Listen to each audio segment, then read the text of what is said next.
यूं ही नहीं मिलती राही को मंजिल, एक जुनून सा दिल में जगाना पड़ता है। किसी ने पूछा पंछी से, कैसे बना आशियाना तेरा। पंछी बोली, बाबू भरनी पड़ती है उड़ान बार बार, तिनका तिनका उठाना पड़ता है। आप सभी लोगों का आपके इस प्रतिष्ठित YouTube चैनल रोजगार का प्लेटफॉर्म में मैं राहुल सर हार्दिक स्वागताभिनंदन करता हूं। आप सभी लोगों को एक बार शुभकामना देना चाहता हूं। ये जो ग्रुप डी का सेशन चल रहा है, इस ग्रुप डी के महायुद्ध में, जैसा कि मेरा टाइटल आपने देखा होगा, पटरी से नौकरी तक। इस पटरी से नौकरी तक ये जो मैंने टाइटल लिखा है, इसके पीछे एक बहुत बड़ा रहस्य है। हम आपको कितनों भी आप पढ़ने में कमजोर है, मैथ कितनों भी आपको नहीं समझ में आ रहा है, जीरो से उठा करके आपको नौकरी तक का जो है रास्ता आपका मैं बना करके दूंगा। इस बात का मैं आपको विश्वास दिलाता हूं। चलिए बिना समय गवाए हम अपने आज की क्लास की तरफ चलते हैं। पिछले क्लास में आप लोगों ने देखा होगा कि हमने गुणनखंडों पर आधारित सभी प्रकार के प्रश्नों को लगाया, जिसमें गुणनखंडों की संख्या निकालना, किसी भी संख्या में गुणनखंडों की संख्या निकालना, उसमें सम गुणनखंडों की संख्या, विषम गुणनखंडों की संख्या, पूर्ण वर्ग गुणनखंडों की संख्या, परफेक्ट क्यूब पूर्ण घन गुणनखंडों की संख्या, किसी गुणनखंडों में गुणजों की संख्या किस प्रकार से निकालते हैं, उन सभी प्रकार के प्रश्नों को हमने देखा। यदि आज हमारे आप चैनल पर नए हैं तो चैनल को सब्सक्राइब कर लें और पिछले वीडियो को देख लेंगे। आपको आज की क्लास और सभी क्लास आपको समझ में आने लगेगी। चलिए क्लास को शुरू करते हैं। यहां पर n का मान दिया है। ध्यान से पहले आप क्वेश्चन का मतलब समझिएगा। n का मान दिया है, किसका मान दिया है? n का। n का मान दिया है 4 के पावर 11 प्लस 4 के पावर 12 प्लस 4 के पावर 13 प्लस 4 के पावर 14। 11 12 13 4 के पावर 14, ये मान है। ये किसका मान है? n का। n एक प्रकार की संख्या है। जैसे 12 एक संख्या है, 12 को मैं तोड़ सकता हूं, 2 दूना 4, 4 तिया 12। 12 को मैं तोड़ सकता हूं, 2 दूना 4, 4 तिया 12। अब देखिए, किसी संख्या को हमने इस प्रकार से तोड़ के लिख दिया, ठीक उसी प्रकार से एक संख्या n है और उसको परीक्षा में आपको तोड़ करके दे दिया जाएगा। पेपर बनाने वाले ने इस n को तोड़ करके आपकी थाली में रख दिया कि भैया हमने आपका आधा काम खत्म कर दिया है, आपको संख्या नहीं दिया है बल्कि संख्यावा को हमने तोड़ करके दे दिया है। अब तो आप बता दो इसमें कैठो गुणनखंड होगा। अरे संख्यावा को तोड़ करके हमने दे दिया है, अब तो बता दो इसमें गुणनखंडों की संख्या कितनी होगी। तो उसके लिए हम लोग क्या करेंगे, यहां पर हम उसी बात को देखेंगे कि उसके लिए हम लोग क्या करेंगे, कैसे हम गुणनखंडों की संख्या यहां पर देखेंगे। सुनना, 4 के पावर 11, इसमें आप क्या करेंगे, सबसे छोटी से छोटी संख्या जो होगी वो कॉमन ले लेंगे, जो सब में समाहित हो, जो सब में हो उसको आप कॉमन ले लेंगे। 4 के पावर 11 देखिए, यहां 4 के पावर 12 में क्या 11 नहीं है? क्या 13 में 11 नहीं है? क्या 14 में 11 नहीं है? तो जो सब में है उसको हम कॉमन ले लेते हैं और जो नंबर कॉमन लेते हैं उससे बारी बारी सभी पदों में भाग देते हैं। 4 के पावर 11 का 4 के पावर 11 में भाग देंगे तो 4 के पावर कुछ नहीं बचेगा, 4 के पावर क्या बचेगा? 0। 11 से 11 कट गया, 0। प्लस 4 के पावर 12 में जब 4 के पावर 11 का भाग देंगे तो 12 में से 11 ठो खत्म हो जाएगा, 4 कैठो बचेगा? 1 ठो बचेगा। इसी प्रकार से 4 यहां कैठो बचेगा? 2 ठो बचेगा। इसी प्रकार से यहां 4 कैठो बचेगा? तो आप कहेंगे सर यहां 3 ठो बचेगा। एक चीज का ध्यान दीजिएगा, किसी भी संख्या के पावर में यदि 0 है तो उसका मान सदैव 1 होता है। ये आपका 4 है, ये 4 चौक का 16 है, 4 चौक का 16 चौक का ये 64 है। इनको यदि आप जोड़ते हैं तो ये हो गया 85। ब्रैकेट का मतलब होता है गुणा। 4 के पावर 2 को 4 के पावर 2 को आप 2 के पावर 2 और इसके पूरे 11 लिख सकते थे। 11 दूना 22 यानी 2 के पावर आप 22 लिख सकते थे। इसी प्रकार से इसको आप एक तरीके से और लिख सकते हैं, 2 के पावर 22। 85 को आप लिख सकते हैं 17 पचे 85, 17 पचे 85। तो हमने इस पूरी संख्या को देखिए लास्ट में एकदम अभाज्य संख्या में तोड़ दिया। गुणनखंडों की संख्या आप तभी निकाल पाएंगे जब दी गई संख्या को एकदम प्राइम फैक्टर में तोड़ दीजिए। हमने सभी संख्या को अभाज्य में तोड़ दिया। 5 के ऊपर कुछ नहीं है 1, 17 के ऊपर कुछ नहीं है 1, ठीक है। गुणनखंडों की संख्या निकालने के लिए पावर में 1 1 बढ़ाते हैं। 22 है 23 कर लीजिए, 1 है 2 कर लीजिए, यहां इसके पावर में भी 1 है 2 कर लीजिए। इनका गुणा गुणनखंडों की संख्या, इनका गुणा गुणनखंडों की संख्या 23 दूना 46, 46 दूना 92। इस सवाल में जो गुणनखंडों की संख्या होगी वो आपकी कितनी होगी? 92 होगी। फटाक से स्क्रीनशॉट ले लीजिए और अब हम चलते हैं अपने अगले प्रश्न की तरफ, ठीक ना। तो ऐसा सवाल आपको आ जाए तो आप कर सकें।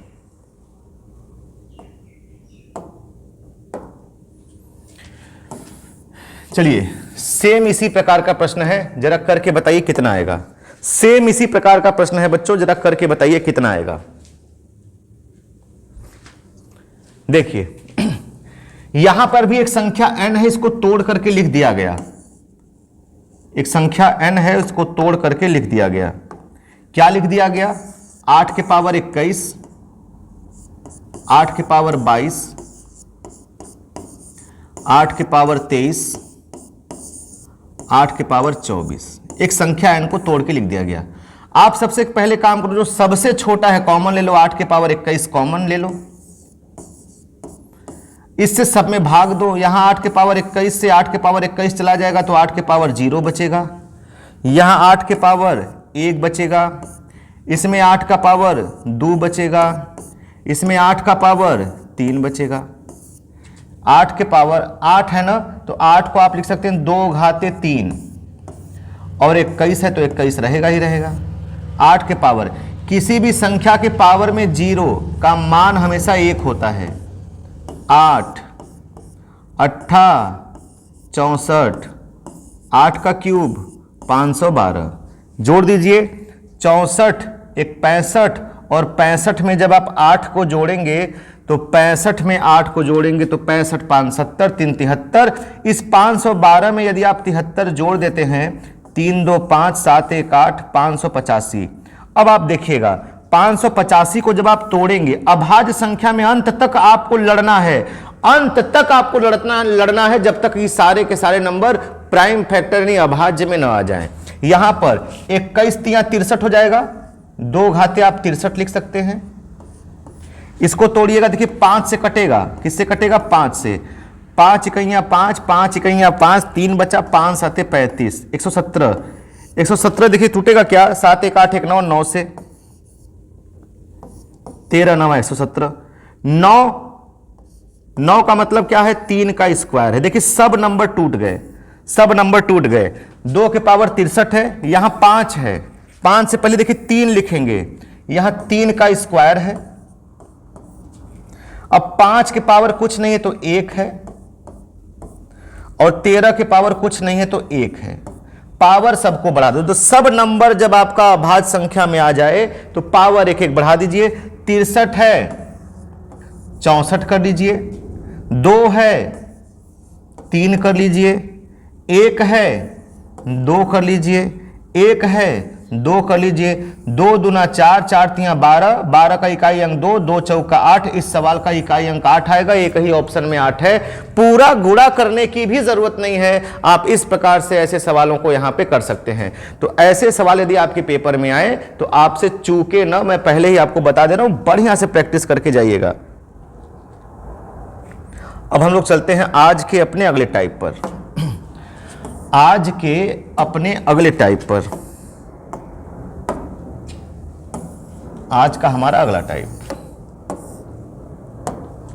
सुनिएगा, दो संख्याओं का योगफल। कोई भी दो संख्या आप ले लीजिए, कोई भी दो संख्या आप ले लीजिए, जैसे हमने ले लिया x और y, इन दोनों संख्या का जो योगफल है और इन्हीं दोनों संख्या का जो गुणनफल है वो क्रमशः कितना है?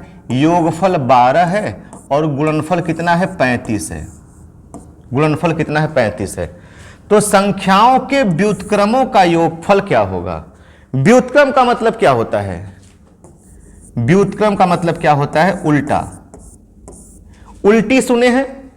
उल्टी का भाई है उल्टा, उल्टी का भाई उल्टा।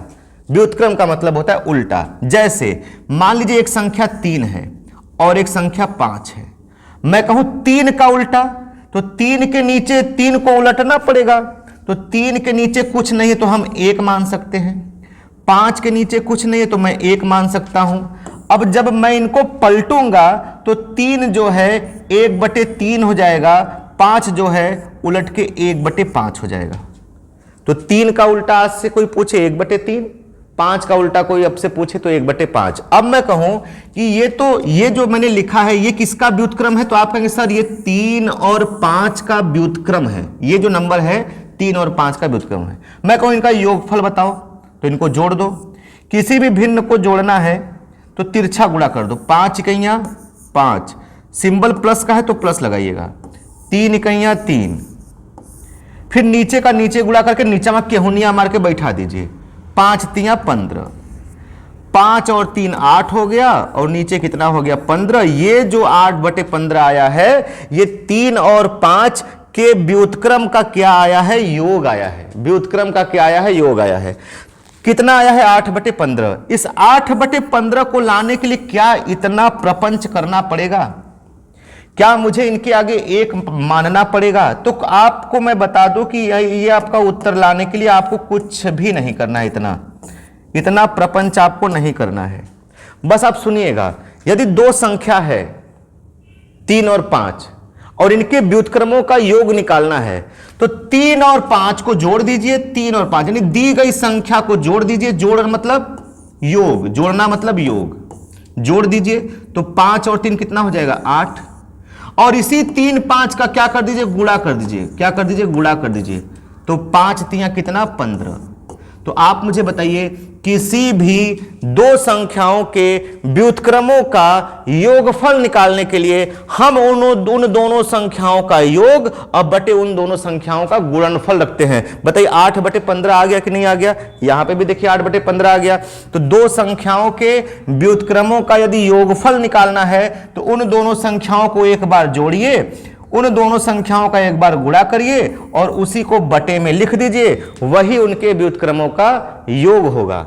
अब यहां पर आपका सवाल है, 2 संख्याओं का योगफल दिया है 12, उन्हीं दोनों का गुणनफल दिया है 35, तो उनके व्युत्क्रमों का योगफल क्या होगा? तो व्युत्क्रमों का योगफल क्या हो जाएगा? x + y बटे x × y, यानी दोनों संख्याओं का योग और बटे दोनों संख्याओं का गुणनफल। दोनों संख्याओं का योग 12 है, गुणनफल 35 है, तो ये आपका 12 बटे कितना हो जाएगा? 35 हो जाएगा। उम्मीद और आशा करता हूं कि आपको हमारी बात समझ में आ रही होगी। अब हम चलते हैं आपको अपने अगले सवाल की तरफ लेकर के। अब आप मुझे बताइए, इस सवाल को आप देखते ही नहीं लगा देंगे? 2 संख्याओं का योगफल और गुणनफल क्रमशः 11 और 18 है। उन संख्याओं के व्युत्क्रमों का योगफल क्या होगा? जब भी व्युत्क्रमों का योगफल पूछे, जब भी प्यारे बच्चों व्युत्क्रमों का योगफल पूछे तो उन दोनों संख्याओं का योगफल ऊपर लिखिए और बटे गुणनफल नीचे लिखिए।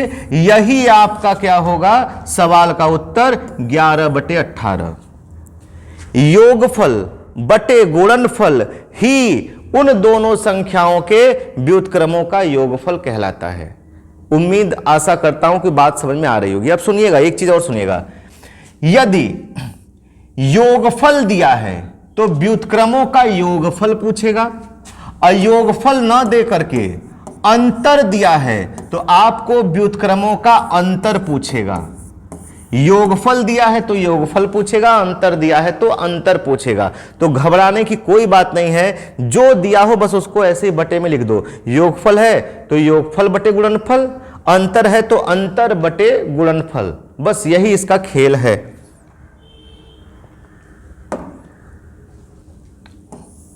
ये सवाल थोड़ा सा देखिए, 2 संख्याओं का योगफल 27 है, मतलब मैं कह सकता हूं कि x + y, मैं कह सकता हूं x + y बराबर कितना है? 27 है। इनका मस, मस मतलब HCF महत्तम समापवर्तक, इनका मस 3 तथा लस यानी एलसीएम कितना है 60 है, ठीक ना। HCF 3 और एलसीएम कितना है 60 है। तो अब इनकी संख्याओं के व्युत्क्रमों का योग बताना है। अब इन संख्याओं के व्युत्क्रमों का योग बताना है। हमको व्युत्क्रमों का जब भी योग बताना होगा, व्युत्क्रमों का जब भी योग बताना होगा तो ऊपर क्या लिखना है, उन दोनों संख्याओं का योगफल लिखना है, और नीचे क्या लिखना है, उन दोनों संख्याओं का गुणनफल लिखना है। तो आप मुझे बताइए, दोनों संख्याओं का योगफल तो दे रखा है 27 बटे निचवा गुणनफल नहीं दिया है, गायब कर दिया है। गुणनफल की जगह पे वो हमको उलझा रहा है कि HCF दे दिया है 3, एलसीएम दे दिया है 60। तो आज आपको एक नियम बता रहा हूं, ये एलसीएम और HCF में भी मैं आपको बताऊंगा, वहां पर का ये नियम है, किसी दो संख्याओं का गुणनफल, किसी दो संख्याओं का जो गुणनफल होता है वो अपने ही HCF और अपने ही एलसीएम के गुणनफल के सदैव क्या होता है, बराबर होता है। तो आप मुझे बताइए, दो संख्याओं का HCF 3 है, एलसीएम कितना है 60 है, तो छत्र कितना हुआ 18। ये जो 180 आया, ये 180 हमारी दोनों संख्याओं का क्या कहलाएगा, गुणनफल कहलाएगा। तो दोनों संख्याओं का गुणनफल यदि निकालना है तो HCF और एलसीएम का गुणा कर दीजिए। दोनों संख्याओं का गुणनफल निकालना है तो HCF और एलसीएम का गुणा कर दीजिए। इसको काट लीजिएगा, 9 से काटेंगे 9 त्रिक 27, 9 से काटेंगे 9 दूना 18, 3/20 जहां दिखाई दे हना के ताबड़तोड़ उत्तर मार दीजिए 3/20।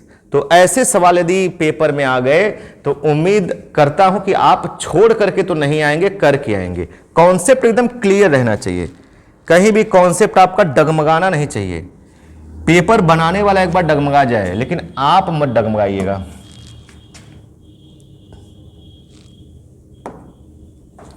एक सवाल हम लोग अंतर पर देख लेते हैं, उसके बाद टाइप चेंज करते हैं। दो संख्याओं का अंतर यानी x माइनस वाई दे रखा है कितना 6, और इन दोनों संख्याओं का गुणनफल दे रखा है 16।